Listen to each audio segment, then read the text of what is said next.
আপনি এরকম বলতে পারেন না। আগে শেখ হাসিনা এইভাবে কথা বলতো। শেখ হাসিনা সবচেয়ে বড় এলিশন ছিল বিএনপির এগেইনস্টে কথা বলতো।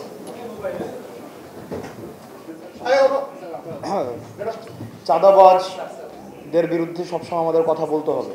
যারা চাঁদাবাজ, যারা মামলাবাজ, আমাকে একটু কথা বলতে যতই ইয়া হোক, আমাকে একটু কথা বলতে। বিশেষ করে এটা তো শালীনতা হইল না। আমরা তো আপনাদের কাছ থেকে শালীনতা, আমি তো শিষ্টাচার প্রত্যাশা করি। একজন কথা বললে একজন কথা বললে আরেকজন কথা বলতে হয় না। মানে এটা মিনিমাম যদি আপনার একজন কথা বললে আরেকজন কথা বলতে হয় না, এই ভদ্রতাটাই আপনারা শিখেন। এই ভদ্রতাটাই আপনারা আমরা জানতাম না।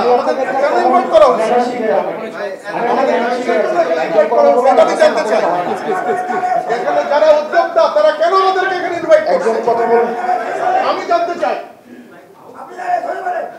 একজন কথা বললে আরেকজন কথা বলতে হয় না। আপনি বললেন আপনার কাছ থেকে আমাদের কেন এখানে ইনভাইট করা হয়েছে এটাকে আমাকে এক্সপ্লেইন করতে হবে। আপনার কাছ থেকে আমি শিখবো, কিন্তু আপনি যদি এইভাবে এটা প্রোগ্রামের একটা না, আপনি এইভাবে কথা বলতে পারেন না। আপনি এইভাবে কথা বলতে পারেন না। আমাকে বলতে হবে। হ্যাঁ, আমাকে বলতে হবে কেন এখানে আমাকে ইনভাইট করা হয়েছে। আপনি এইভাবে বলতে পারেন না। আপনি এইভাবে কথা বলতে পারেন। আমি একটা দলের প্রতিনিধি হিসেবে এখানে আসছি। আমি এখানে দলের প্রতিনিধি হিসেবে আসছি। এখানে কোনো পলিটিক্যাল